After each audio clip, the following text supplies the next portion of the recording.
கர்த்தரின் வாக்குத்தத்தங்கள் என் வாழ்க்கையில் நிறைவேற ஏன் இவ்வளவு தாமதம் என்ற கேள்வியோடு இருக்கும் ஆத்துமாவே, இன்று கர்த்தர் உங்களுக்கு சொல்லுவது எசேக்கியேல் 12:28. என் வார்த்தைகளில் ஒன்றாகிலும் இனி தாமதிப்பதில்லை என்று கர்த்தராகிய ஆண்டவர் உரைக்கிறார். நிபந்தனை வசனம் 24. இஸ்ரவேல் வம்சத்தாரின் நடுவில் இனி சகல கள்ள தரிசனமும் முகஸ்துதியான குறி சொல்லுதலும் இராமற் போகும். கர்த்தர் ஆபிரகாமுக்கு வாக்குத்தத்தமாக, உன் சந்ததி 400 ஆண்டுகள் எகிப்திலே அடிமைத்தனத்தில் இருப்பார்கள், பிறகு விடுவிக்கப்படுவார்கள் என்று வாக்கு பண்ணியிருந்தார்.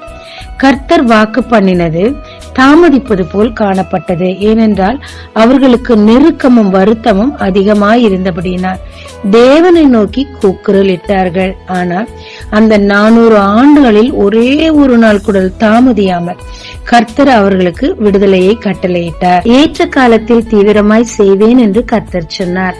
நமக்கு கொடுத்த வார்த்தை நிறைவேற ஒரு ஏற்ற காலத்தை கர்த்தர் வைத்திருக்கிறார். அந்த நாள் வரைக்கும் நமக்கு பலவிதமான பயிற்சிகளை கொடுத்து அதற்கு தகுதியுள்ளவர்களாய் ஆக்கி காலம் தாமதியாமல் நமக்கு கொடுத்த வார்த்தைகளை நிறைவேற்றுவார்.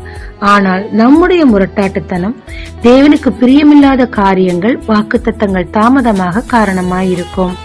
கானானை கடக்க 4 நாட்கள் போதும், 40 வருடம் ஏன் ஆயிற்று? இஸ்ரவேல் ஜனங்களின் முரட்டாட்டுத்தனமே, குறி சொல்லுதல், முகஸ்துதி எல்லாம் ஏன் வருகிறது? தேவன் மேல் உள்ள விசுவாசம் குறைவதனால் மனுஷர்களை தேடுகிறோம். அப்படி அல்லாமல் தேவனையே நாம் தேடி நிற்கும் போது தேவன் உங்களுக்கு கொடுத்த வார்த்தையை தீவிரமாய் நிறைவேற்றுவார். ஜெபிக்கலாமாங்க.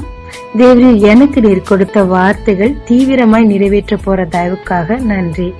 ஆனால் அதற்கு நானே இடரலாய் இல்லாதபடிக்கு மனுஷனை தேடாமல் எல்லா சூழ்நிலையும் உண்மை மட்டும் சார்ந்திருக்க கிருபை தாரும்.